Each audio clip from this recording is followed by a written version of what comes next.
और कैसी वो ज्योति है, आगे और आगे हमारे लिए मार्गदर्शन करती है। और इसी बात को हम 3 मजूसियों के मध्य में देखते हैं। वो ज्योति क्या थी, एक तारा के प्रकट हुआ और तारा आगे आगे चलता गया और उस जगह रुका जहां पे प्रभु यीशु मसीह का वहां पे जन्म स्थान था, है ना, बेथलेहम में। हम इन बातों को देखने पाते हैं। ज्योति कहीं ना कहीं किसी न किसी प्रकार से हमारे बीच में है, वो प्रेम हमारे बीच में है, पहचानने की जरूरत हमें है, बराबर है, पहचानने की जरूरत हमें है। मैं बोलूं अगर ये लाइट पीली है तो पीली दिख रही है, अगर यदि मैं बोलूं ये लाइट सफेद है तो समझ में आएगा क्या? ये देखो ये लाइट दिख रहा है, हेलो, कोई नहीं बोलेगा क्या पादरी साहब तुम्हारी आंखें दिन में भी अंधी है, रात में भी अंधी हो गई है, अच्छी खासी पीली लाइट को सफेद बता रहे हैं। हेलो, ज्योति है हमारे बीच में, वो प्रेम है हमारे बीच में, उसका अनुग्रह हमारे जीवन में है। कोई अगर आपको भटकाना मांगे, क्योंकि समय ऐसा आता है, वो बोलेंगे कि आपके मध्य में कोई ज्योति नहीं है, कोई परमेश्वर नहीं है, लोग ऐसे, पर हमें ऐसा नहीं, हमें हमारे विश्वास में बने रहने की जरूरत है। और विश्वास क्या बोलता है?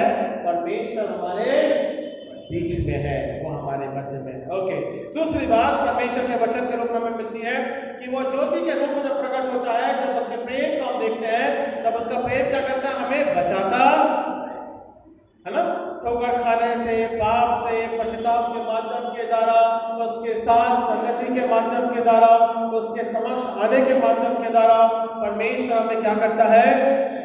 बचाता है। उसने क्या किया? यूहन्ना 3:16 के हिसाब से, क्योंकि हम पापी थे, है ना, इस प्रकार से हमारा पाप था और उसके तहत उसने तब भी हमारे जीवन को क्षमा के माध्यम के द्वारा अपने पुत्र को बलिदान कर दिया, ताकि उसके प्रेम के माध्यम के द्वारा, उसके बलिदान के माध्यम के द्वारा हम नए जीवन को प्राप्त।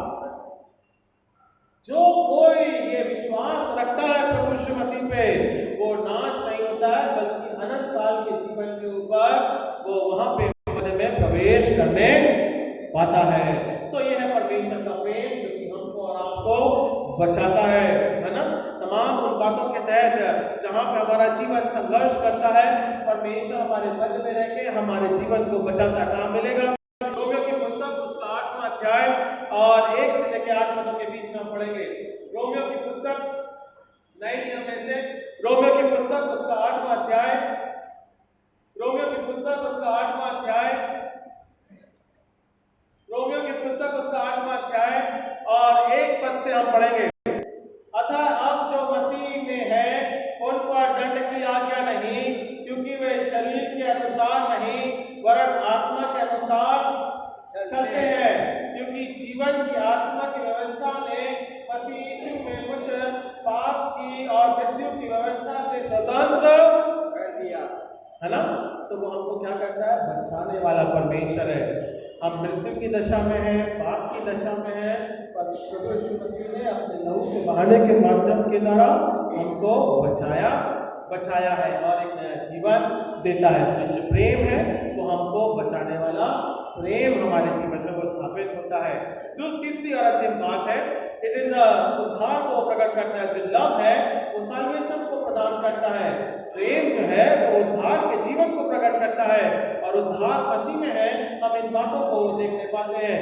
रोमियो की पुस्तक में से ही हम निकालेंगे, और उसी पुस्तक में से आप मेरे साथ निकाल लीजिए 5वां अध्याय और 8वें पद से हम देखेंगे, जो कि तीसरी बात उद्धार के बारे में प्रकट करती है।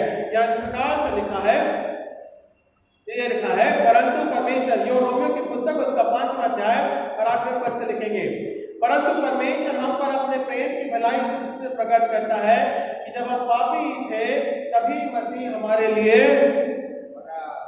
उद्धार को प्रकट करता है। जब तक मसीह हमारे लिए अपने आप को, अपने प्राणों का बलिदान उसने क्रूस पर से नहीं दिया, तब तक हम उसके प्रेम को पहचान नहीं पाए।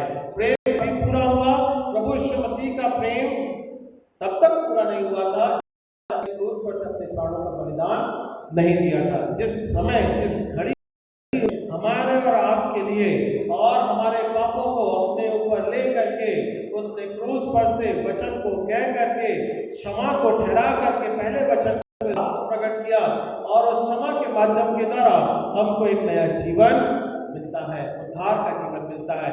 सो मसीह का अनुग्रह इसी प्रकार से हमें उद्धार को प्रकट करता है। और यही तीन बातें कि जब परमेश्वर का प्रेम है, जबकि हमारे दूसरी बात वो हमारे जीवन को बचाता है और तीसरी बात हमारे जीवन का उद्धार करता है। और यही बातें हम हमारे शाम बच्चे और सुबह के बच्चे लघु नाटिका के माध्यम के द्वारा, गीतों के माध्यम के द्वारा वो प्रकट करेंगे। सोने दे परमेश्वर का प्रेम इसी प्रकार से हम सबों के साथ में अनुग्रह के द्वारा आत्मिक जीवन की अगुवाई में निरंतर बना रहे। परमेश्वर के वचन के माध्यम के द्वारा हम सबों को आशीष मिले। आइए हम प्रार्थना करें। धन्यवाद देते हैं पिता इस समय के लिए, आपके नाम की आराधना के लिए पिता, आपके नाम की महिमा के लिए पिता। तो राजाओं का राजा, प्रभु का प्रभु पिता परमेश्वर और प्रेम की परिभाषा मसीह के बलिदान को ठहराती है, मसीह के उद्धार के जीवन के बारे में बताती है और मसीह का अनुग्रह हमारे जीवन के ऊपर बना रहता है। इस बात को हम धन्यवाद के साथ में रखते हैं पिता। हर एक के साथ होना, वचन के रूप में हमारे मन में अगुवाई करना, उद्धार करना, प्यारे बेटे प्रभु यीशु मसीह के नाम से मांगते हैं। सुने प्रभु की इस प्रार्थना विनती को, आमीन।